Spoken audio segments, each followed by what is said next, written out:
Hi friends, welcome to చిన్నాలాగ్స్. చూడండి, ఈరోజు చేసుకునే రెసిపీ వచ్చేసండి మష్రూమ్ బిర్యానీ అండి. చాలా సింపుల్ ప్రాసెస్లోనైతే చూపించానండి. చాలా టేస్టీగా అయితే ఉంటుంది. ఇంట్లో వాళ్ళందరూ చాలా ఇష్టపడి అయితే తింటారండి. అంత బాగుంటుంది. ఈ విధంగా చేసి లంచ్ బాక్స్లో పెడితేనైతే పిల్లలైతే ఒక మెతుకు కూడా లేకుండా ఖాళీ చేసుకుని బాక్స్ తీసుకొస్తారండి. అంత టేస్టీగా అయితే ఉంటుంది. ప్రాసెస్లో మనకు స్టెప్ బై స్టెప్ పూర్తిగా చూపించాను, చూసేయండి.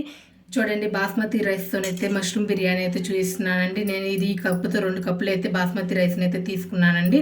దీంట్లో స్టార్చ్ ఎక్కువగా ఉంటుందండి. 2 or 3 టైమ్స్ నీట్గా వాష్ చేయాలి. వాష్ చేసిన తర్వాత మనం వాటర్ పోసి ఇట్లా తేటగా ఉండాలండి వాటర్ అనేవి. చూడండి, నేనైతే గ్లాస్కి గ్లాసు బావు చొప్పున 2.5 గ్లాసులు అయితే వాటర్ తీసుకున్నానండి. చూడండి, మష్రూమ్ తీసుకొని అయితే కొంచెం పెద్ద సైజు అయితే తీసుకున్నానండి మష్రూమ్స్ని. వాటిని 2-3 భాగాలుగా అయితే ఈ విధంగా కట్ చేశానండి. కట్ చేయగానే వెంటనే కలర్ చేంజ్ అవుతాయి. ఉప్పు నీళ్ళలో అయితే వేసుకోండి. 2 మీడియం సైజు ఉల్లిపాయలను అయితే తీసుకొని ఇట్లా పొడవుగానైతే కట్ చేశానండి. ఒక పెద్ద టొమాటోని అయితే తీసుకొని ఇదే విధంగా కట్ చేశాను పొడవుగా. 3 పచ్చిమిరపకాయలు, కొంచెం కొత్తిమీర అండి, కొంచెం పుదీనా. మష్రూమ్ బిర్యానీ అయితే నేను కుక్కర్లో అయితే చేసి చూపిస్తున్నానండి. స్టవ్ ఆన్ చేసుకుందాము. చూడండి, 2 స్పూన్స్ అయితే ఆయిల్ అండి.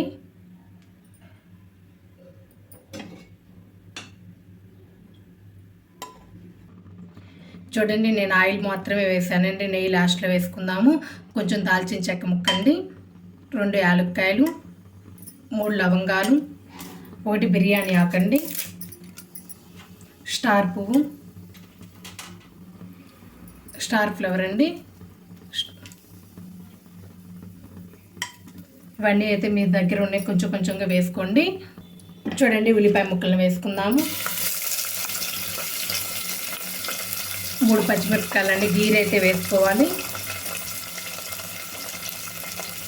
1 పావు స్పూన్ అయితే సోంపండి. ఉల్లిపాయ ముక్కలు మంచి కలర్ అయితే రావాలండి.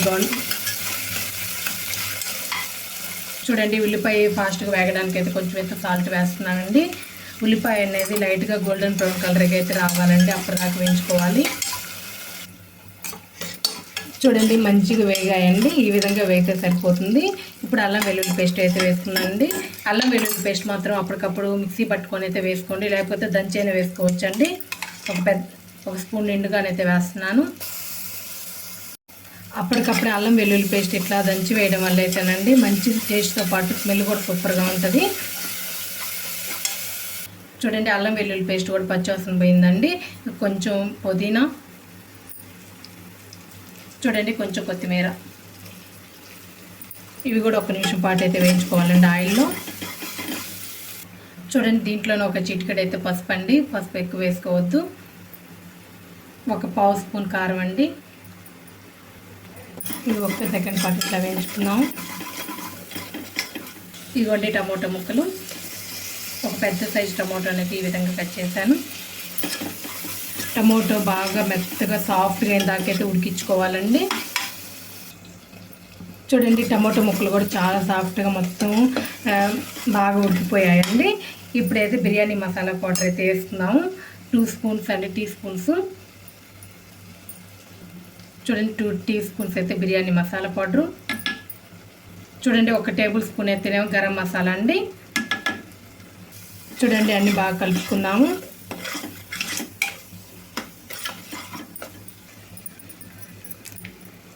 దీంట్లోనే ఒక 2 స్పూన్స్ అయితే పెరుగండి. 2 స్పూన్స్ అయితే వేసానండి. బాగా కలుపుకోవాలి. చూడండి, వాటర్ ఏం లేకుండా దీంట్లోనే మష్రూమ్స్ అయితే వేసుకోవాలండి. అంత బాగా కలుపుకుందాము.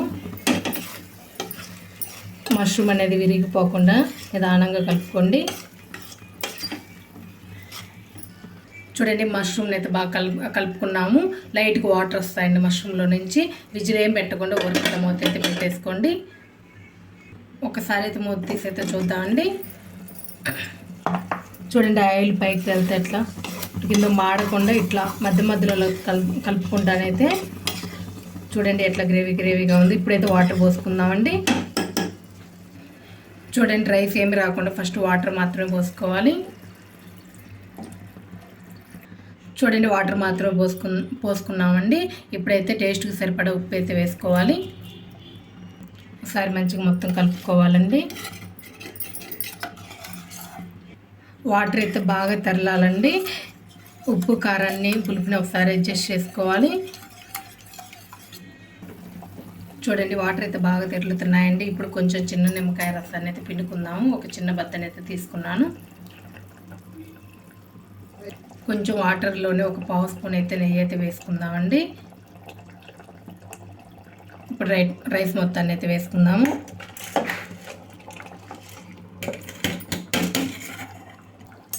చూడండి రైస్ మొత్తాన్ని అయితే వేసుకున్న తర్వాత ఒకసారి అయితే మొత్తం కలుపుకోవాలండి. విరగకుండా నిదానంగా అయితే కలుపుకుందాము. ఫస్ట్ హై ఫ్లేమ్లోనే అయితే ఉడికించుకోవాలండి. రైస్కి వాటర్కి ఈక్వల్ అయిన తర్వాత అప్పుడు సిమ్లో పెట్టుకోవాలి. చూడండి ఈ విధంగా మొత్తం ఒకసారి కలుపుకున్న తర్వాత హై ఫ్లేమ్లోనే పెట్టుకుందామండి. విజిల్ ఏం లేకుండా పెట్టుకోవాలి ఫస్ట్. చూడండి రైస్కి ఈక్వల్గా వాటర్ వచ్చాయండి. కరెక్ట్గా ఉంది చూడండి. ఇప్పుడు కొంచెం కొత్తిమీర కొంచెం పుదీనా వేసుకుని అయితే లో ఫ్లేమ్లో ఒక్క విజిల్ అయితే రాణించుకుందామండి. ఒకవేళ విజిల్ రాకపోతే ఒక 10 మినిట్స్కి అయితే స్టవ్ ఆఫ్ చేసేసుకోవడమేనండి. ఒక్క విజిల్ అయితే పెట్టేసుకుందాము. చూడండి సిమ్లో పెట్టేసుకున్నాను. విజిల్ పెట్టేసానండి. ఒక్క విజిల్ అండి. విజిల్ రాకపోతే ఒక 10 మినిట్స్. చూడండి సిమ్లో అయితే ఒక్క విజిల్ అయితే వచ్చిందండి. ఇప్పుడు స్టవ్ ఆఫ్ చేసేస్తున్నాను. ప్రెషర్ మొత్తం పోయిన తర్వాత చూపిస్తాను. చూడండి ప్రెషర్ మొత్తం పోయింది. మూడు తీసి చూపిస్తున్నాను.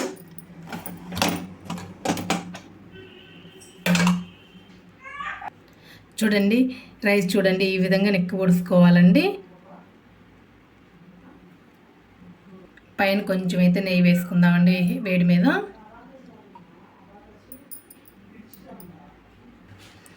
మన బిర్యానీ అయితే పర్ఫెక్ట్గా రెడీ అయిందండి. ఈ విధంగా చల్లారిన తర్వాత ఇంకా పొడి పొడిలాడుతూ వస్తుందండి. చూడండి కలర్ కానీ అసలు చాలా బాగుంటుందండి. టేస్ట్ కూడా ఒక్కసారి ఇదే విధంగా ఒక్కసారి ట్రై చేయండి. మీకు ఏ విధంగా కుదిరింది అనేది కంపల్సరీ కామెంట్ అయితే చేయండి. మన వీడియోస్ అన్నీ చాలా సింపుల్గా చాలా టేస్టీగా అయితే ఉంటాయండి. నా వీడియో కనుక నచ్చినట్లయితే లైక్ చేయండి, షేర్ చేయండి, కామెంట్ చేయండి. ప్లీజ్ సబ్స్క్రైబ్ చేసుకోండి. Thank you.